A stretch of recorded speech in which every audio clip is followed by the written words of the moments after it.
If you're gearing up for a real estate sale or purchase in 2025, you need to know what has happened over the last 12 months. Today, I'll be recapping the national real estate trends that we experienced in 2024.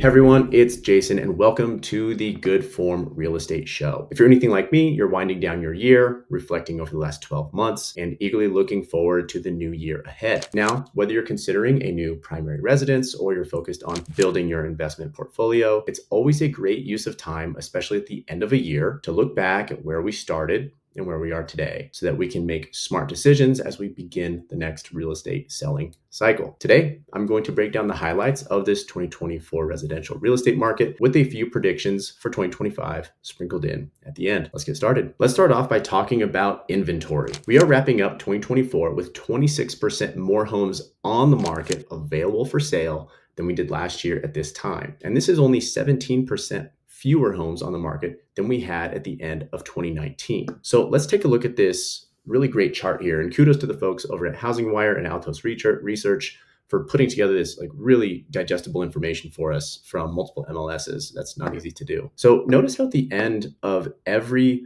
year, the inventory levels bottom out at a lower level all the way through to 2022. So the left side of this chart is actually 2015. So it's like we're going lower every single year, all the way through, a little bit of an increase here, but down all the way here to 2022. So what's interesting here is during this period from 2015 to 2022, mortgage rates were on a continuous downward trend, causing demand for housing to remain very high. This demand came to an abrupt halt over the last 3 years as money became more expensive, beginning in the second half of 2022. And to quote Mike Simonson of Housing Wire, when demand slows, inventory grows. So real quick, just kind of coming over here to this chart, I like this indicator here for 2019. As you can see, inventory levels falling.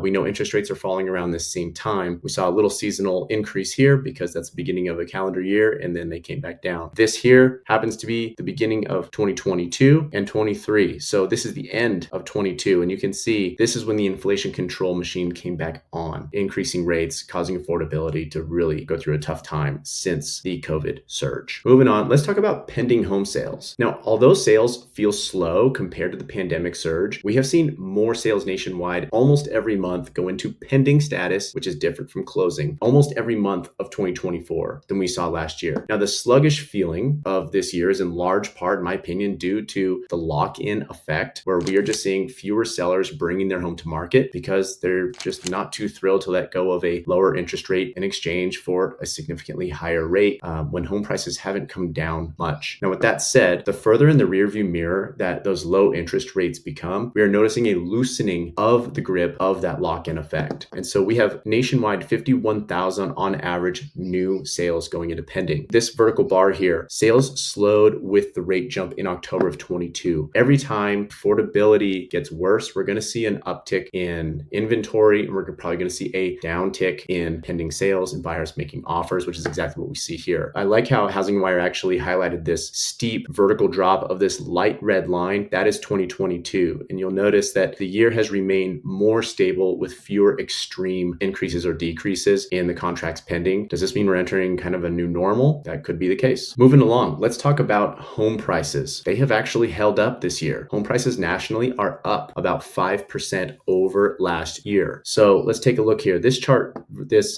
dotted horizontal line says the current average sale price of a home that is in pending status is actually $384,900. I know that that's going to seem low to the Denver metro or to the coastal cities, or especially the north right now in the northeast, but it's important to kind of look at this at a macro level from a national scale from time to time. So here we can see the extreme being 2022, and we can really see an exaggerated effect of interest rates on the housing market. So again, let's take a look at this light red line for a moment. This here, this sharp vertical drop, home values dropped 6% at that initial interest rate hike that happened in June of 22. We're cruising along the rest of summer, and then in September, there was another large rate hike causing, bam, this huge, another 7% drop. So as you you can see, this dark red line, which is 2024, we can tell there's a lot more stability and a much more normal curve that we would see in a healthy or stable real estate market. But home values up 5% from last year. Let's talk for a moment now about affordability. So the Housing Affordability Index uses data provided by the National Association of Realtors, NAR, and it measures whether a family earning the national median income can afford the monthly mortgage payment on a median priced existing single family home. Okay, I know that's a mouthful, but an index of 100, a value of 100, means that a family has exactly enough income to qualify for a mortgage on a home, assuming 20% down.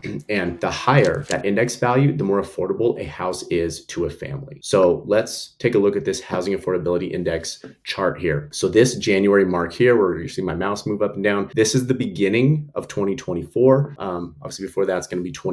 You can see that we are actually in May of this year at a very low affordability index. This is not a good thing. This means that affordability is such a challenge that people that are making a median income are unable to afford a median priced single family home. So when we're talking about this lock-in effect, when we're talking about people struggling to afford the homes aligned that are traditionally aligned with their income, it's where housing prices are higher than what their income will allow for. But if you back up, we actually saw a 105.7% affordability index. So 105, again, above 100 means it is in fact more affordable for folks. Now, if we actually cruise along here, median family income versus qualifying income. This is another very interesting one in these charts, by the way, provided by the National Association of Realtors. So the blue line here is going to be the median income increase over that same time frame, and the qualifying income needed it has fluctuated, as you can tell. So the median family income being this blue stable line, which is what, this is what the data is, but then what you need to qualify for the home has actually shifted up and down above this line. And ideally, we want those to be as aligned as possible, but we definitely don't want the qualifying income number to be above the blue line, which we can tell it is, at least as of May. And that's the struggle that buyers are feeling in this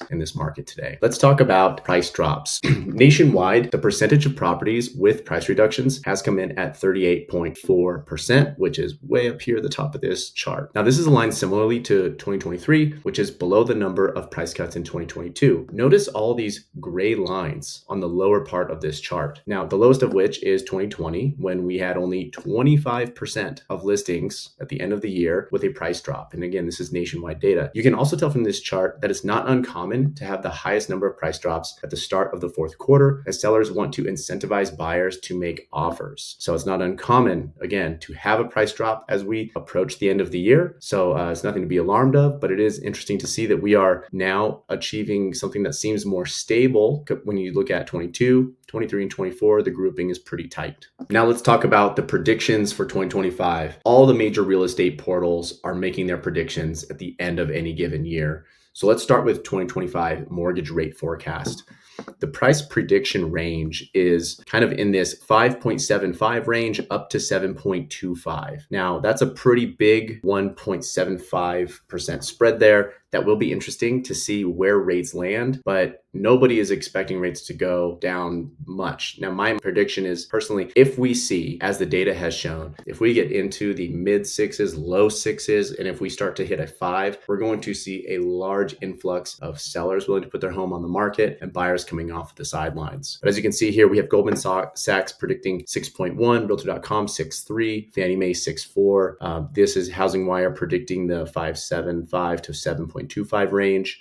Bright MLS is at 6%. NAR says 5.9. Mortgage Bankers Association says 6.4. And then Zillow is saying there's going to be a gradual decline in rates, which would be welcomed by pretty much everybody because that's going to be a help on affordability, while simultaneously that will cause prices to go up. We'll see how that shakes out. Next, inventory forecast for 2025. Realtor.com is predicting an 11.7% increase in inventory. Bright MLS 12.5. And Housing Wire predicts a 13% increase in inventory coming to market. That will be very interesting. Buyers right now do have more choices, but I will say in the Denver market especially, we are seeing a lot of homes that are turnkey, ready to go, don't need any work to move in or update. Those homes are still going very quickly. So an increase in homes would be welcomed by buyers. They have more to choose from, and we'll see how the year shakes out. And last but not least, 2025 home price forecast. We have quite a big range here. Wells Fargo with the high coming in with a prediction of a 4.9% increase in home values, and the Mortgage Bankers Association coming in at 1.5% minimal.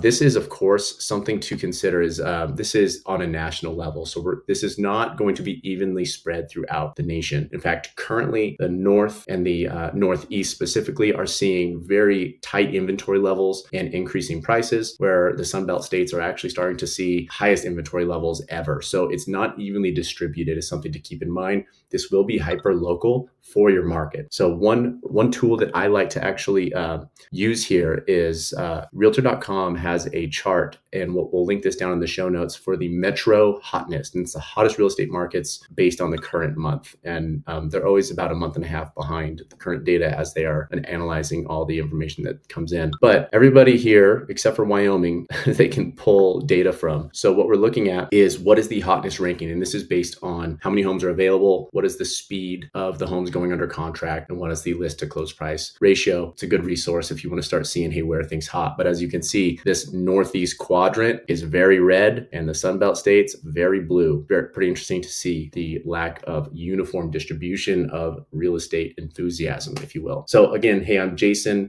Thank you so much for watching here. If you have any questions, feel free to shoot us a DM, drop a comment, drop a like. We'd love to hear from you about how things are going in your market specifically. Thanks for your time. Take care. Be well.